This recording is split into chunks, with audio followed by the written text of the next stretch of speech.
Welcome back to the watch list. We're watching mortgage rates that have moved even higher. I mean, they've gone to 8%, the highest level since 2000. And we've gotten the latest round of housing data. I want to bring in our panel. Erin Sykes is with us, chief economist at Nest Seekers International, and Jeff Ostrowski, analyst at Bankrate. Thank you both for being with us. Erin, as you comb through some of the numbers, what are your thoughts from some of the data releases that we've gotten today and this week? Yeah, so this is one of the most bifurcated markets we have ever seen. Of course, the top of the conversation is that we are seeing price increases, just over 1%. However, it's actually much more challenging than that. We're seeing price decreases in markets like New Orleans and Austin of about 10%. And then we're seeing price increases in other markets like in New Haven of 11%. So oftentimes we look at these macro charts and we apply them across the board, but it's really, really more local than that. And so we're seeing different things in different parts of the country. I'm based between Florida and New York, and Florida has been running about 6 months ahead of New York in terms of this market shift. So we already started to see the price decreases about a year ago here, and New York City really just started to see them about 3 months ago. So I think we have a lot of data to sort through and a lot of question marks in the future. Yeah, understood. Jeff, your thoughts and the takeaways from some of the releases that we've seen of late, including today. Yeah, my conclusion was similar to Erin's, which is just that the numbers are kind of all over the place by geographic area. So that some of the formerly hot markets like Dallas, Denver, Vegas are seeing declines year over year in Case-Shiller.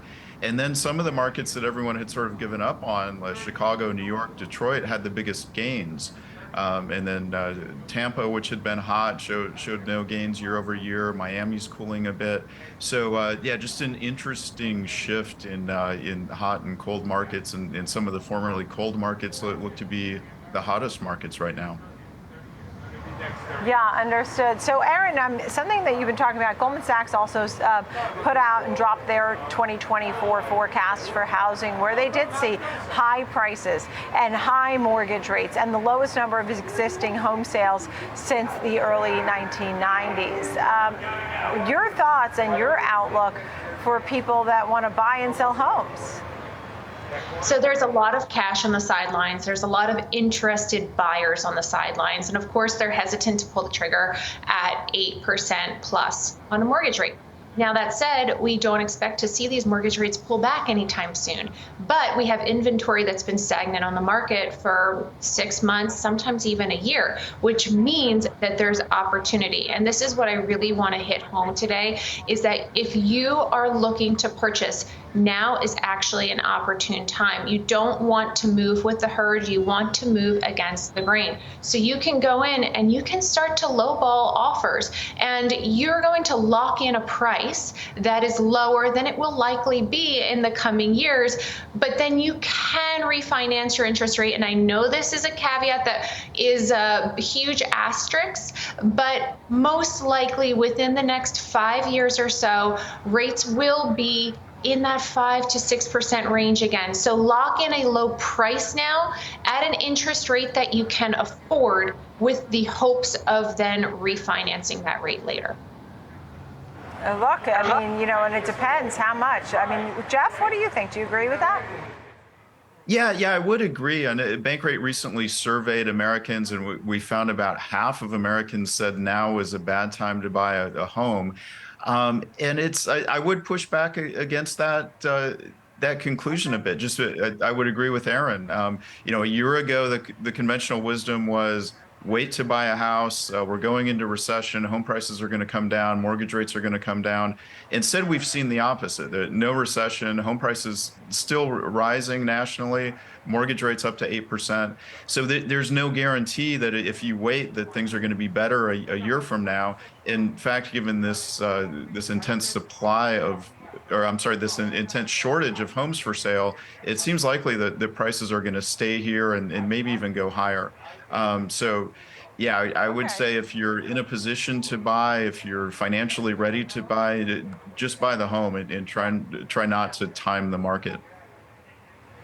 I'd like for you to tell me true or false. I saw this thing on Instagram or TikTok, and it talked about your credit score, Jeff. And just to clear this up, it said if you pay your credit card debt 15 days early, so each month you have credit card debt, if you pay it super early, that raises your credit score. Does that seem true or false to you? Yeah, I saw that, and that actually makes sense to me. So the biggest part of your credit score is paying your bills on time. And so paying 15 days early is not going to help if you're already paying on time. But there's another factor that goes into your credit score called credit utilization.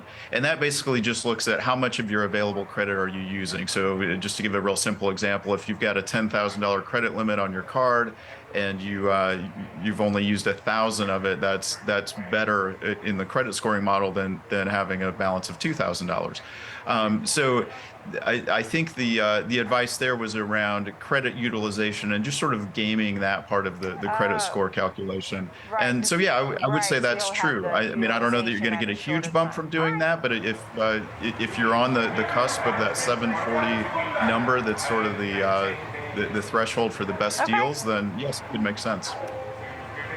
Erin Sykes of Nest Seekers and Jeff Ostrowski of Bankrate. Thank you both for being here. Really enjoy our chats. Thank you so much.